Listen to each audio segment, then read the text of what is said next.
Man, it's beautiful to have an outlet. I'm so thankful every day that I can get things off my chest in that space, and also kind of get a hint of, of what I believe. I feel the floor become fire, and I'm waiting for you to walk down the boulevard, and to take me.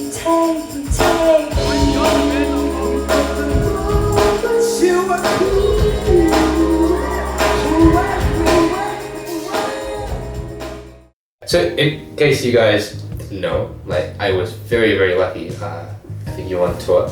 Yeah. How many years ago was that? 4 years ago? Just after you released Flowers. And I was looking for a place to write and stay. That's right. And you very graciously lent me your studio, home studio, and stayed in your room for a while.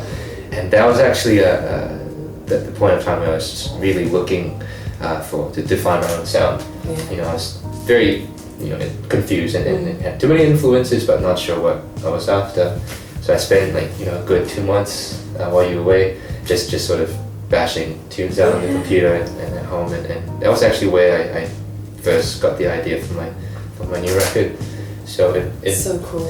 And your library as well. The books that you were reading at the time that actually really influenced me as well. So thank you.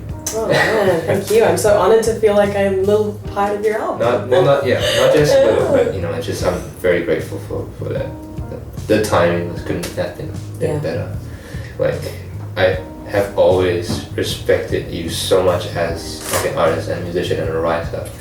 A lot of it because of what influences you, whether it's musically, philosophically, and your end goal seems to be pointed towards a higher sort of purpose or calling. This was a great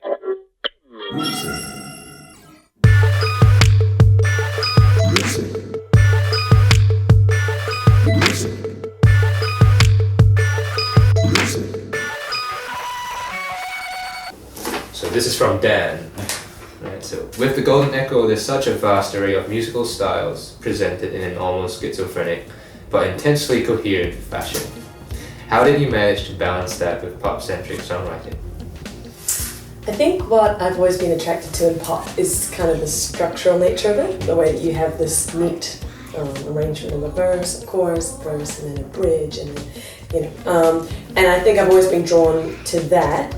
But finding a palette of sounds that might be less traditional to do that with. Yeah. That's what's exciting to me. So all the songs on the Golden Echo, to me, are pop songs.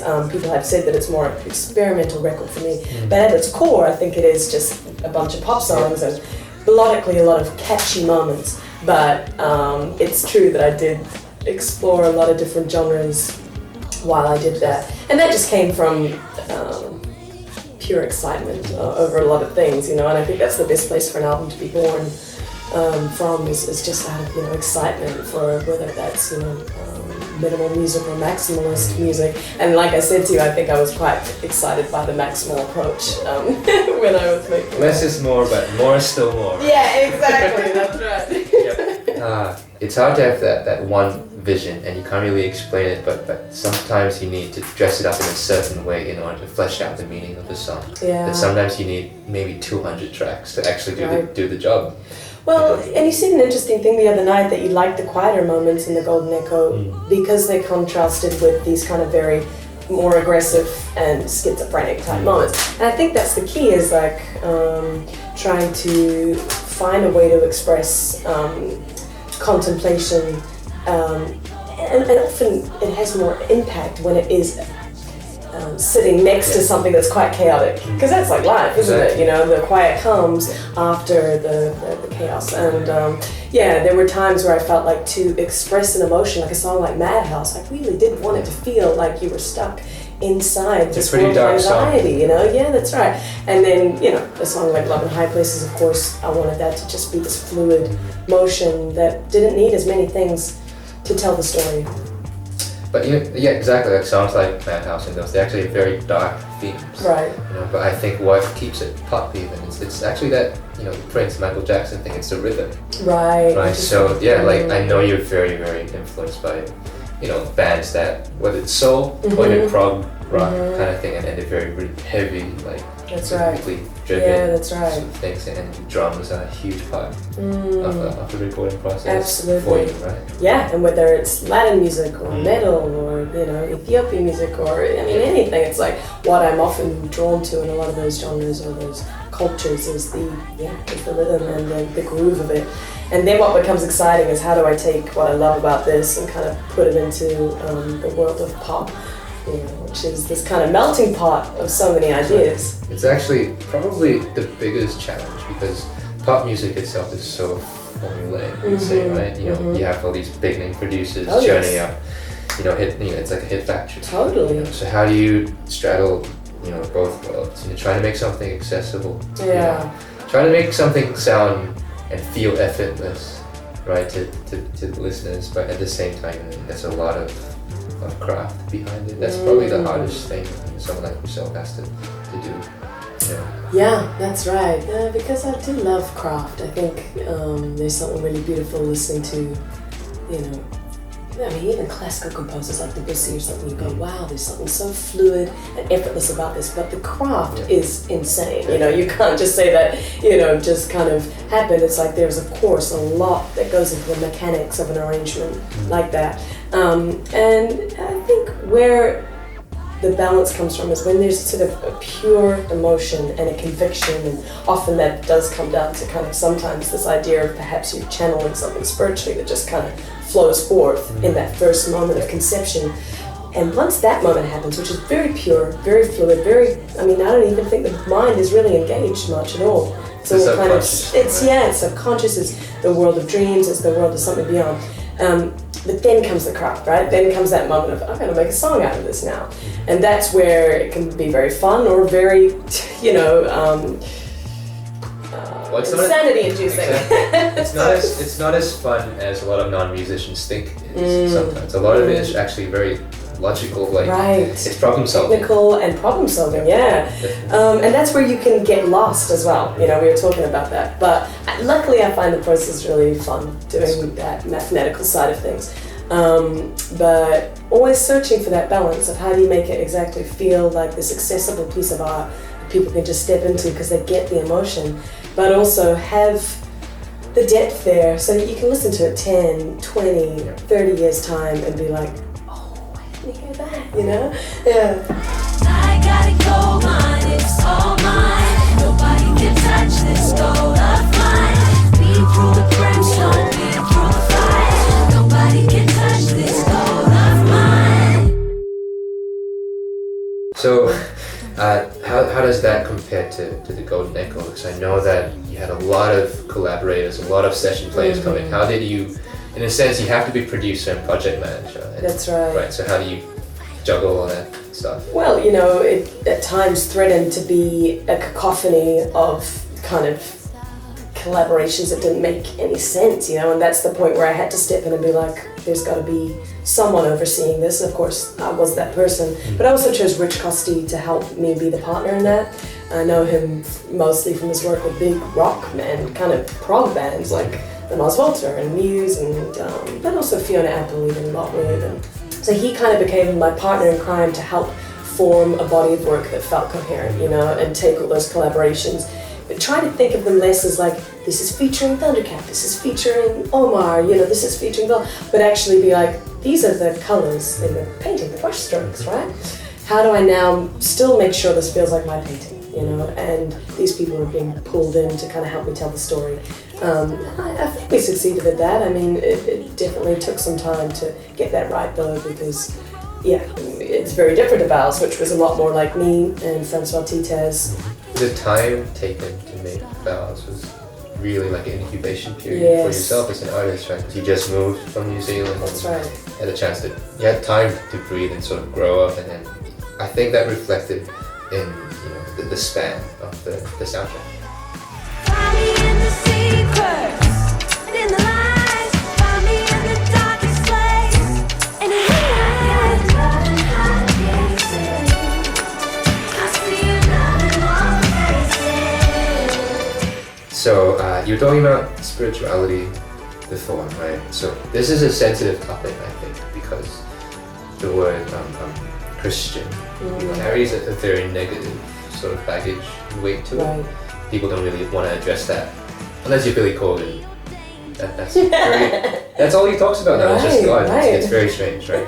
But anyway, so Dan asked the question here. There's a saying, for certain people, music is a spiritual experience. Would you agree with that? Obviously you do, but how does that apply to you and your music? And so what exactly keeps you going? What keeps you grounded? Yeah, I think music is such a great analogy or way of explaining whatever the divine is, and whatever this idea of the beyond is. And of course, no one really has a clear-cut answer for it. But one thing we can be sure of is music certainly opens up something. It's a portal to a feeling of transcendence in some way for the audience and for the artist. For me, some of my moments of feeling infinite come from being on stage. And it's interesting because you called your record time space, but I've heard some of my friends talk about music in this way, and to me it's a very spiritual way of putting it. It's almost like time and space disappear in those moments of musical catharsis. You kind of actually fall out of this dimension. It's all very hippie talk, but I think everyone knows what that means. Now, what you label that as is a totally different thing. Like music is such a form of escapism. Yeah, it is. Everyone. Yes. Yeah. Certainly for me, and certainly for the people that come to the shows. That's right. Yeah, and so I think, man, it's beautiful to have an outlet. I'm so thankful every day that I can get things off my chest in that space, and also kind of get a hint of, of what I believe, the beyond looks like. Because certainly in those moments, I feel a calling to something greater than myself, and I feel part of something bigger. And that's really to me the most exciting thing. So that's the reason why I read all these books. I'm fascinated with religion, with philosophy, with theology, because it's like people kind of scrambling to find answers to this exact pinpoint that we're talking about, this moment of expansiveness that we feel. And yeah, I've certainly had experiences in my life that it's hard to say confirm, but I guess within my realm of experience, they confirm something that definitely goes beyond my sort of known senses. Yeah, it's not all about the answers sometimes. Right. It's almost recognizing and knowing that you're not going to get the absolute truth. Yeah.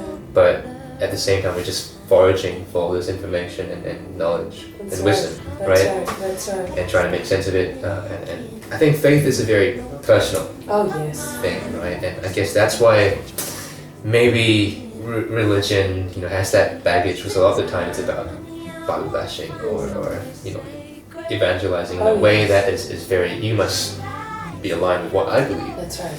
But I think through the platforms that you've given, or blessed with, saying that you're actually making people question and think critically for themselves. So I think that's actually a really good way to. That's awesome. Thank you. That's the highest compliment, I think, to be aware that our music touches people not just on an emotional level, but maybe even on an intellectual level, and challenges them to look deeper into themselves. I think that's the great power of art, is it really can make us reflect on our own lives, reflect on our deeper purpose, on our relationships, on all of these things in that moment in a crowd when you're watching that band and you're like, oh man, I need to re-look at this part of my life, or I feel this new capacity for love, whatever it might be. And to do that on multiple levels is that makes me very happy, because I really I desire to do that with my art. It's a bit of a paradox as well, isn't it? Because some people will argue that being an artist is really selfish, because you write about your own life. Right. And it's just about building your own career or whatever it is, right? Yeah, totally. But ironically, I find the best art, it always comes from a very personal space, and that actually transcends and it becomes universal in that way. What do you think? I agree. I think the more personal you can be with your art, you give people permission to feel the same thing. You let them in a way, because most of the loneliness in the world comes from believing that no one else feels the way you do. So if you can completely connect with an emotion from an extremely personal, vulnerable place, I think it opens that space up for other people to be like, cool, I'm with you. You know, that's very special. And so in fact, yeah, it is a paradox, because it's like the more inward you become as an artist, in a way, you know, the greater your gift is for others.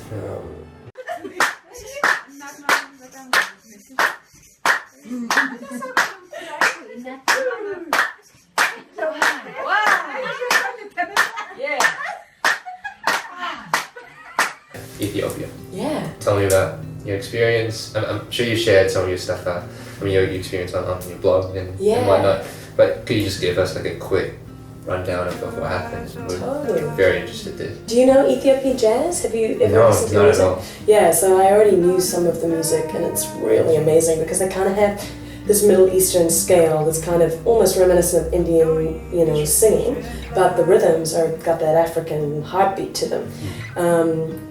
So there was already a fascination there, but then of course on a more of a soul level, I felt a real, Africa's been on my heart since I was a little kid. And then there was an opportunity with a charity called Tirza that work exclusively, you know, or mainly with women and children. They believe if you change a woman's life, it can change the whole community. She's bringing up those 5 boys and, you know, whatever. So it's a great way to change a lot of people, is to work with women, you know. So yeah, we went over. I was there for about 2 weeks, and it was truly life-changing. You know, it's hard to not feel like a cliche when I talk about it, because I know a lot of people speak about Africa in this way. You know, it changes your life. It's like, well, it really does. You know, it's like you can talk about it and show photos, but there's nothing like holding hands with these people, hearing their stories, and just learning about the courage of the human spirit and what we have the potential to overcome.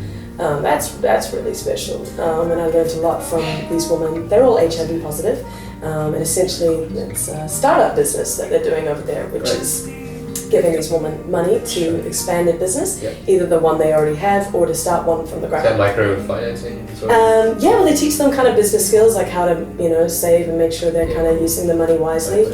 And watching these women a year later begin to have financial independence, just that little bit of like empowerment, man, that's crazy. And you know, they turn their lives around. They've got their kids sleeping on, you know, the mud ground. 5 of them, you know, all together are sat in the house that they're sleeping on, that they're sleeping in. And then a year later, to see the same woman, you know, self-sufficient, cabbage growing in the backyard, a bed for the kids, one of the kids going to art school. You know, this stuff is really exciting. It's not doom and gloom. You don't come back being like, wow, the world is a dark place. You come back being like, we can do a lot, you know. I'm sure it was heartbreaking to a degree as well, right? Because maybe, I guess I'm assuming if I was in your position, you know, coming from a different environment, you know, and seeing something like that and seeing them being happy, you know, and it puts, you know, lack of a better expression, it puts things in perspective. Yes, it does. Right? You just go like, why am I even sad? Why am I even complaining about my life? Like, I think, I do understand what you're saying, but at the same time, all pain is relative and suffering is relative. So your pain that you felt in your life it's hard to compare it to what they go through, you know, living with AIDS and raising children and going through, you know, being left by your husband and all kinds of abuse. But, you know, in the bubble and the realm of your experience, that is what you know, and that is what you can understand. And, you know, in the same way, when you go through, you know, your own kinds of anxiety in the modern world, it is very dark and it is very deep. And, you know, I tried to communicate that with the woman when we were speaking. One of my favorite experiences was we all talked about the hardest moments in our lives. They talked, of course, about some, you know, very, very, you know, heavy stuff, right? But then, of course, I talked about some of my own pain and just, you know, things that I think are little compared to what I said, look, I left New Zealand when I was 17 to start making a record, and I lived away from my family, and I didn't have any friends, and I made a record in a 1-bedroom apartment, and I missed them a lot. And it was hard to, you know, just these mothers all just being like, they can't fathom what it would be like to not be around family. And that to them was a lot of pain, you know? So And looking back, it's like, yeah, that was hard for me. And that, you know, there are things that I have that are my struggles that are not really too different in the realm of my experience. You understand? So that was cool to feel that sense of empathy, and that at the end of the day, we're all human and we just all have the same set of problems and joys. They're just kind of framed in different ways. So what is exciting is, yeah, I think that place is now forever in my heart, and I'm really excited to go back every year and develop more friendships and connections, and just partnering with the Ethiopians that are doing the work, because that's what's different about this as well. Is it's not Americans and New Zealanders and Australians turning up and being like, we're gonna solve all your problems. It's being like, what can we learn from you guys? How can we partner with you who know your culture? Let's be honest, you know what. That's good. Yeah, that's where it's different. Talking about evangelism before, it's that same mentality. Sometimes it's really about, you know, having some empathy. Yeah, that's right. You know, and trying to reach a mutual understanding. Totally. So you're gonna go back every year if you can, if possible? I'm like waking up every morning thinking about going back, so hopefully it'll be soon. Yeah, but you know, I think what's most special about these trips as well is what you take away from them, you know, not thinking just about when I go back and when I'm there. It's like, how do I walk with what I learned in America when I'm living in New York City, or when I'm here in Singapore, you know, how can I think of, you know, find ways to make it relevant to your own life, you know, because it's very easy to run away to some other country and kind of change the world, but you know, there's a lot that we need to do right here and now, so in our own communities. Yeah.